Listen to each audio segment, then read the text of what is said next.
we introduced the idea of opposite corner control, right? So let's go back. So one of the things I want you to think about, like we've gotten by the legs, so we've kind of passed the guard. But when it comes to sealing the guard pass and generating offense off of here, one of the things that happens to people a lot, again, especially if you're dealing with somebody with who's just a bottom player and has really good guard retention or is very flexible, you're always getting limbs back in and the person's reguarding. So I just want to go over kind of how to think about sealing the side control or even holding the side control, because it's not just getting here. If I get here, even if I get underhook and head control, and all I ever do with it is just latch onto the other person, just don't let them move, I'm not going to submit anybody. Like, I mean, I might win by points in a tournament, but like really, we're trying to get to a point of control so we can submit somebody, not so we can latch onto them, right? When I get to side control, my goal is to break your posture structure and base again, just like you would be in any other position. So until I do that, let's just pretend for a second I didn't get here. And how do I address the common sort of responses that someone's going to give you when you pass the guard, but haven't quite settled it down? Like I got sort of here, but yeah, he's got his hands in my way, and he's going to be trying to get this leg generally in my way. So again, I know that I can always use the toes to get this back. So anytime this comes in, I don't worry about it. I just make sure I get a grip of some kind. I don't know if you can see what I'm doing here. I'm just hooking his bicep. And I'm just turning him back to here. So I know I can always get back to side control-ish. But what a lot of people do here is instead of trying to bring this knee back in this way, they try to bring this around and they invert. This is much more problematic to deal with because, frankly, everyone who does Brazilian Jiu-Jitsu for more than a week or two knows how to hip escape and put the knee back in. Not everyone can invert. And generally only high-level guard players try to work the inversion here. So what I want to work backwards from is just that whole idea of frames and levers. So in this case, we're going to take ourselves out of the posture structure base formula because right now we're both in posture structure and base, and we're just going to work on frames and levers. His body is a box with 4 sticks coming out of it.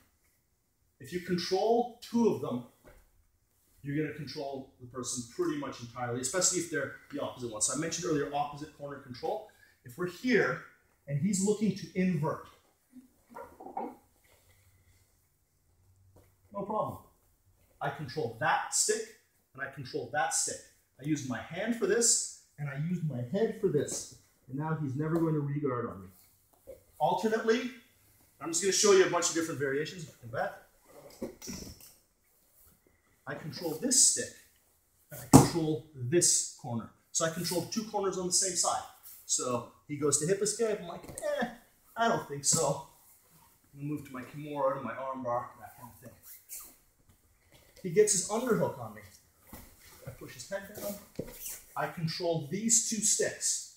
One at the corner, at the source, the other at the end of the lever. And now I'm in good side control again. Never feel like you have to do this. Latch onto someone and go purple in the face while they hip escape on you. It's just not necessary. Once I get by your legs, I have a mathematical advantage.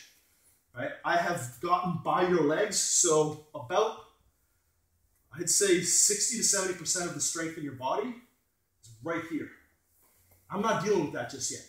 I'm dealing with this. I can easily just set some frames, put my head down, bring my head to here, this kind of stuff, and deny you the ability to get back to guard. So we're just going to play from here a little bit, and I want you to try to forget about latching onto the person, grabbing their pants and like holding them down anyway. I just want you to let them move around and try to get this knee-elbow connection back. And I just want you to block it in different ways. See, I'm grabbing his elbow here, bringing my knee in, moving down, I'm blocking his hand, I'm pushing down on this lever, I'm separating. See how separated his structure is right now? I move to there, I bring my knee back in. I want you to feel how much control you actually have in this position without doing that. Just by using your arms as frames and using his, or arms, your head, whatever, your shins as frames, and using his limbs as levers. So his frame comes in, I create a lever, I set a frame. He starts moving away from me, I create another. Look how I'm crushing his arm with my head. Now I come around, he moves into me. I'm just using that lever right there. Right now, keep regarding. I'm just using one lever to control him. As you get better at it, you'll be able to use fewer of them because you'll recognize how much actual control this gives you. Like just having something as simple as this can give you a tremendous amount of control on somebody. As long as I just, I know not to just like, hang out and do this, because he will do something. But as long as I know that, all right, now I'm here, I just kind of occupy this space, I'm still just pushing out. It's like I'm not really doing anything except controlling that one lever.